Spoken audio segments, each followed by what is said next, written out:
안녕하세요. 존버슨TV의 존버슨입니다. 오늘은 구독자 요청 종목인 덕산 하이메탈에 대해서 기업 분석을 하도록 하겠습니다. 대표자는 김윤철, 김길련 님이고요. 설립은 1999년에 하였으며 상장은 2005년에 하였습니다. 다음으로 투자 포인트 몇 가지 말씀드리도록 하겠습니다. 첫째, 반도체 패키징 관련주라는 점인데요. 덕산 하이메탈은 반도체 패키징 공정 소재인 솔더볼을 주로 생산하는 기업입니다. 사업보고서에 따르면 솔더볼의 매출 비중이 90%를 초과할 정도로 높은 비중을 차지하고 있습니다. 밑에는 사업보고서에서 가지고 온 표인데요. 보시면 이 반도체 패키징 공정 소재인 솔더볼 이 매출 비중이 91.8%로 매우 높죠.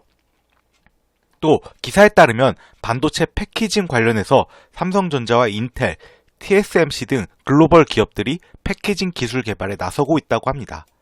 패키징은 반도체가 훼손되지 않도록 포장하고 반도체 회로에 있는 전기선을 외부로 연결하는 공정으로 후공정에 속합니다.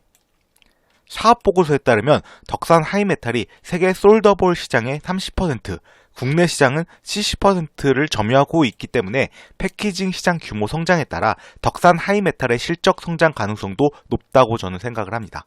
일단 관련 기사 같이 보시겠습니다. 제목이 삼성, 인텔, TSMC 주목하는 반도체 패키징 첨단 기술 경쟁의 2년 뒤 64조 시장 전망이라고 나오고요. 이게 5월 11일자 오늘자 기사입니다. 내용을 좀 보시면 반도체 패키징 시장이 미래 먹거리로 주목받고 있다. 대만 TSMC, 삼성전자, 인텔 등 글로벌 종합 반도체 기업들도 앞다퉈 첨단 패키징 기술 개발에 나서고 있다. 패키징은 제조된 반도체가 훼손되지 않도록 포장하고 반도체 회로에 있는 전기선을 외부로 연결하는 공정을 말한다. 반도체 품질을 결정하는 전공정이 아닌 만들어진 반도체를 출하하는 후공정에 속하기 때문에 단순하고 보조적인 작업이란 인식이 대부분이다. 하지만 반도체 회로 선폭이 3나노미터 이하로 줄어드는 등 반도체 제조 기술이 수년 내 물리적 한계에 봉착할 가능성이 커지면서 패키징 기술에 대한 중요성이 주목받기 시작했다. 반도체 자체 성능을 향상시키는 데 한계가 따르니 서로 다른 반도체를 연결하고 포장하는 패키징 기술을 높이는 쪽으로 업체들이 눈을 돌린 것이다. 이렇게 나오고요. 내용을 밑에 또 보시면 패키징 시장 규모는 매년 5%씩 성장하면서 반도체 시장의 새로운 먹거리로 자리 잡고 있다. 시장 조사 업체 가트너에 따르면 전 세계 패키징 시장은 지난해 488억 달러에서 올해 512억 달러, 2023년 574억 달러, 이게 약 64조 원이라고 하는데요. 이걸로 성장할 전망이다 라고 나와 있죠. 그리고 이거는 사업보고서에서 가지고 온 내용인데요. 솔더볼 시장은 매년 20% 이상의 팽창을 보이고 있으며 이 당사가 덕산 하이메탈입니다. 당사는 세계 시장의 30%를 점유 중입니다. 특히 국내 시장의 70%를 점유 중이라고 하고 세계 패키징 산업은 시스템 반도체 산업 중심 및 고부가가치 제품 위주로 성장하고 있어 이와 연동해 솔더볼의 시장도 성장 가능성이 높으며 라고 나와 있죠. 다음으로 두 번째 투자 포인트는 우주항공 및 자율주행 관련주라는 점인데요. 기사에 따르면 덕산 하이메탈은 초정밀 항법 기술 전문 업체인 넵코어스를 인수하였습니다. 넵코어스가 보유한 항법 기술은 방산뿐만 아니라 우주항공, 5G, 자율주행 등의 핵심 기술로 폭넓게 활용될 수 있을 것이라고 합니다. 또한 도심 항공 모빌리티, 이것을 UAM이라고 하는데요. 이 분야에서도 최적화한 위성 항법 장치를 공급하는 사업에 나서기로 했습니다. 다른 기사에 따르면 UAM 사업은 다른 대기업들도 눈독 들이고 있으며 정부에서 2025년에 상용 서비스를 목표로 하고 있기 때문에 덕산 하이메탈도 관련주로 부각될 가능성이 존재한다고 생각을 합니다. 이 기사 두 개 있는데요. 같이 보시겠습니다. 제목이 넵코어스 품은 덕산 방위산업 진출, 이게 3월 15일자 기사이고요. 주력 계열사 덕산 하이메탈 지분 59.97% 인수 마무리라고 하고 내용을 좀 보시면 초정밀 항법 기술 전문 업체인 넵코어스 인수를 마무리해 방산과 우주항공, 자율주행, 5G 통신 등 정보통신 기술 분야 신사업에 진출하는 발판을 마련했다. 이렇게 나오고 넵코어스가 보유한 항법 기술은 GPS, 레이더 등 초정밀 감시 센서로 이동체의 위치 및 속도, 자세 등을 정확하게 계산하는 기능을 한다며 방산뿐만 아니라 우주항공, 5G, 자율주행 등의 핵심 기술로 폭넓게 활용될 것이라고 강조했다. 미래 모빌리티 사업의 한 축인 도심 항공 모빌리티 분야에서도 최적화한 위성 항법 장치를 공급하는 사업에 나서기로 했다. 이렇게 나오고요. 또 다른 기사를 보시면 이게 제목이 하늘 날아다니는 자동차 나온다. UAM 본격 시동. 이거는 5월 5일자 기사이고요.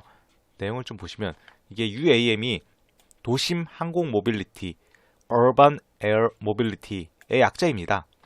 그리고 밑에 또 보시면 커지는 시장을 잡기 위한 경쟁은 치열해지고 있다. 스타트업과 항공기 업체는 물론 구글, 아마존, 우버, 도요타, 현대차, 하나시스템 등 200여 개 업체들이 개발 경쟁 중이다.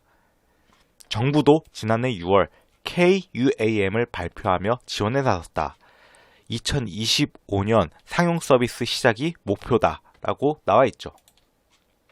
다음으로 세 번째 투자 포인트는 꾸준히 증가하는 실적을 들 수 있습니다. 덕산 하이메탈의 사업 보고서를 보면 최근 3개년간 실적은 꾸준히 증가하였습니다. 2019년도 당기순이익이 전년 대비 감소한 원인은 2018년도에 비경상적인 법인세 환급액이 발생하였기 때문이며 이를 감안하면 매출액, 영업이익, 당기순이익 모두 꾸준히 증가한 것이라고 할 수 있습니다. 여기 손익계산서를 보면 이게 20기에서 22기가 2018년도부터 2020년도까지거든요.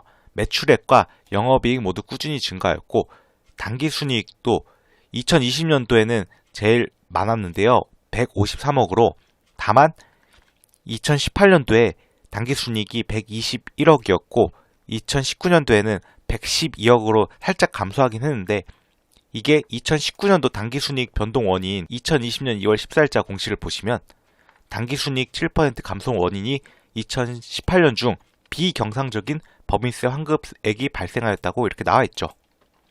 다음으로 제가 생각한 리스크 포인트 및 예상 반론은 아래와 같습니다. 주가가 높은 구간인 것 같은데 이에 대해서는 어떻게 생각하나? 이에 대한 저의 답변으로는 높다고 생각하면 높을 수도 있는 구간입니다. 차트를 넓게 보면 현재 주가 구간이 2014년도 주가 구간과 유사합니다. 이 차트는 일단 이걸 다 말씀드리고 차트로 넘어가도록 하겠습니다. 2014년도 손익계산서상 영업이익보다 2020년도 영업이익이 더 잘 나왔으며 반도체 및 우주항공으로 인해 추후 실적 성장성이 있다는 점에서 추가적으로 상승할 가능성이 더 높다고 생각을 합니다. 참고로 2014년도에 당기순이익이 412억 원 정도로 컸던 것은 일시적 손익인 중단영업 당기순이익이 포함되었기 때문이며 계속영업 당기순이익 기준으로 보면 2020년도 실적이 더 잘 나왔습니다. 이거 밑에 손익계산서를 보면서 말씀을 드리자면 이게 16기가 2014년도 손익계산서인데요. 이때 수익, 매출액은 582억 원 정도이고 2020년도는 위에 보시면 552억 원 정도로 2020년도가 매출액이 좀 더 적긴 한데 2020년도 영업이익이 64억 정도 있거든요.